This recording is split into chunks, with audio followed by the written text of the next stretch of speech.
Bonjour à tous. Alors, laquelle je vous fais gagner en décembre? La boîte 1, la boîte 2, dans laquelle y a-t-il un booster GF Ego 6000 ampères? Dans laquelle y a-t-il des escalopes de poulet? N'oubliez pas le code promo et le lien dans le descriptif si vous voulez en acheter un. Et avec le froid qui est arrivé, dès que je sors, le mien, il est dans la voiture et il aide à soulager mes batteries, au moins pour le premier démarrage de la journée. Alors, je ne sais pas si c'est du bluff de leur part, de la provocation, du mépris, de la haine envers le peuple, un petit mélange de tout ça ou quoi, mais il y a une news qui est sortie aujourd'hui qui me fait me demander qu'est-ce qu'on attend pour mettre la tête de ces gens au bout d'une pique. Virtuellement, bien sûr, je n'incite personne à la violence. Parce que là, on a franchi un pas dans la ruine de notre industrie, de notre pays et de l'Europe à laquelle on est malheureusement lié. Je n'exagère malheureusement pas.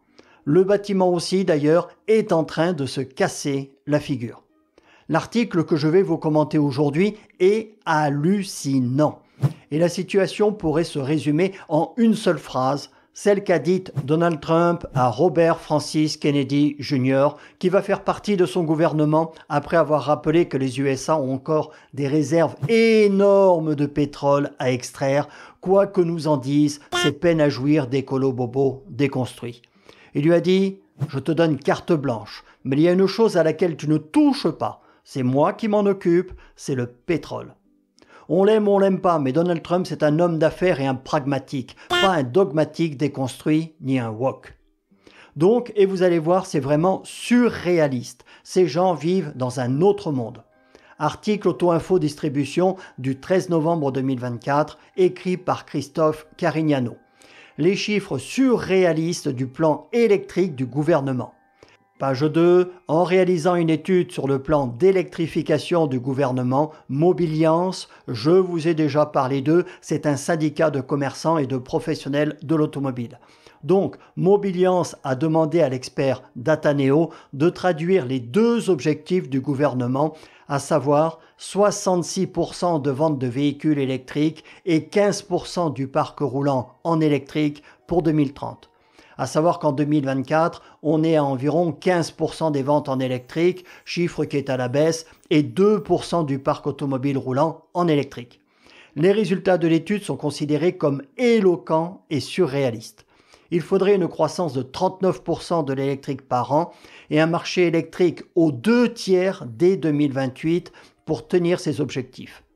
Je vous rappelle que si tout le monde roulait à l'électrique en France, il nous faudrait 15 réacteurs nucléaires de plus, alors qu'on n'est même pas capable de terminer Flamanville, qui est en travaux depuis au moins 20 ans et qui est bourré de malfaçons.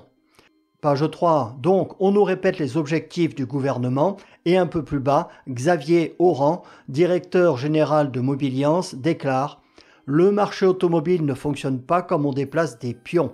Poser un cap ambitieux est nécessaire avec une stratégie d'ensemble réaliste sous peine d'être échec et mat. » Que signifient ces deux objectifs de 66 et 15%? Question à laquelle nous avons cherché à répondre avec Dataneo. Se poser des questions, c'est bien, mais malgré les progrès réguliers des produits, je pense que le point de non-retour a été franchi pour les voitures à pile. Les gens n'en veulent pas et c'est trop cher. Basta! En bas, ils nous disent que le bilan de cette étude est éloquent et que pour atteindre cet objectif, il faudrait une augmentation de 610% des véhicules électriques dans le parc roulant, soit 6,2 millions de voitures d'ici à 2030, et que les 2/3 des ventes devraient être des électriques dès 2028. Ce qui est totalement impossible, surtout avec les Chinois qui arrivent en force. Dans 3 ans, plus de la moitié d'entre eux auront disparu du marché français en laissant leurs clients sur le carreau et ça va pas faire une bonne pub aux voitures à pile. Leurs ventes vont encore plus s'écrouler. Page 4, ils disent que plus ils contraignent le marché en le rendant instable et illisible et plus ils compliquent le renouvellement du parc automobile. Là, ils n'ont rien compris. Les gens ne veulent pas de cette énergie dans laquelle ils ne croient pas. Et les voitures, autant les thermiques que les électriques, sont beaucoup trop chères. C'est tout. Page 5, on nous dit qu'au 1er janvier 2024, le parc automobile français était composé de 39 millions de voitures âgées en moyenne de 11 ans, avec 50% de diesel, 40% d'essence, 6,5% d'hybride et 2% d'électrique. C'est pour ça que ça me fait marrer d'ailleurs lorsque dans les commentaires, certains me disent qu'ils en voient partout à longueur de journée. Certainement des gens qui travaillent chez Tesla. Et on nous dit que l'âge du parc augmente tous les ans car les Français renouvellent peu leurs voitures. Bah oui, ceux qui ont un bon vieux diesel bien fiable et sans électronique, ils le gardent. Page 6, l'avant-dernière, on nous répète que pour arriver à cet objectif, il faudrait une augmentation du parc des électriques de 610% ou sa multiplication par 7 d'ici à 2030 et que pour y arriver, il faudrait une croissance annuelle de 39%, ce qui est totalement irréalisable. Page 7, la dernière, comme ce sont des gens polis et qui doivent être subventionnés par l'État, ils nous disent que c'est ambitieux, d'autant plus que le marché semble peu susceptible de repasser durablement au-dessus des 2 millions de véhicules neufs vendus par an d'ici là.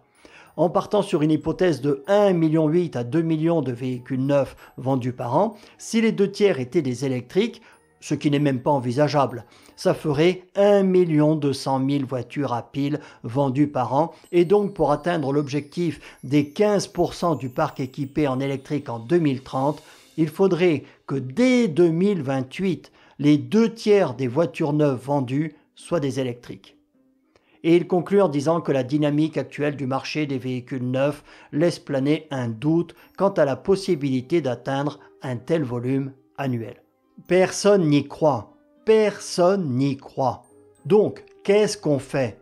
Parce qu'un Trump chez nous, faut même pas y rêver. De l'extrême droite à l'extrême gauche, ils sont tous dans le même moule. Il n'y en a pas un seul pour relever le niveau. Industrie et bâtiment, ce sont les 2 mamelles de la France. Si les 2 licencient en masse et se retrouvent en situation de crise, il restera quoi? Des sociétés de services et des commerces? Parce que si l'industrie est en faillite, il n'y aura plus d'ingénierie ni de recherche et développement non plus. Et si les gens n'ont plus de boulot, ils ne consommeront pas. Donc, beaucoup le disent déjà, ce sera le chaos et la faillite du pays. Non, plus aucune. Salut à tous.